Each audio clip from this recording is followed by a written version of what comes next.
ఇదిగోండి మొత్తానికి నా కూరగాయల ప్రహసనం అయితే ముగిసింది. అన్ని ఇట్లాగా ప్యాక్ చేసి పెట్టుకున్నాను. ఇక మునక్కాయలు కట్ చేసి రెడీగా పెట్టుకున్నాను. ఇదిగోండి బీరకాయలు కూడా ఇదిగోండి ఎంత బాగా పెట్టుకున్నాను. ఆకుకూరలు కూడా వేర్లు కట్ చేసి ఇట్లా పెట్టుకున్నామంటే మనకి ఏంటంటే ఎక్కువ రోజులు పాడవకుండా మురిగిపోకుండా ఉంటాయి. ఇదిగోండి వేర్లు తీసేసి పెట్టుకోవాలి ఫస్ట్.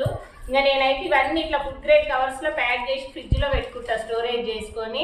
ఇంకా చాలా రోజులు ఫ్రెష్గా ఉంటాయి అనమాట. 1 by 1 తొందరగా పాడేవి ముందు వండుకోవాలి, తర్వాత ఈ దుంపలు ఇలాంటివన్నీ కూడా లాస్ట్లో వండుకోవాలన్నమాట. ఇదిగోండి ఇవైతే నేను కవర్లు కొన్ని ఐకియాలో తెచ్చినవి ఉన్నాయి, కొన్ని ఏమో మన డీమార్ట్లో తీసుకున్నాను అనమాట. ఇట్లా దగ్గరికి వెళ్ళి ఇదిగోండి ఇవన్నీ కూడా కవర్స్ ఇందులో పెడితే ఇక క్యాబేజ్ కూడా అసలు పండు వారదనమాట. ఇంక ఇట్లా పెట్టుకుంటే చాలా మంచిగా ఉంటాయి అనమాట.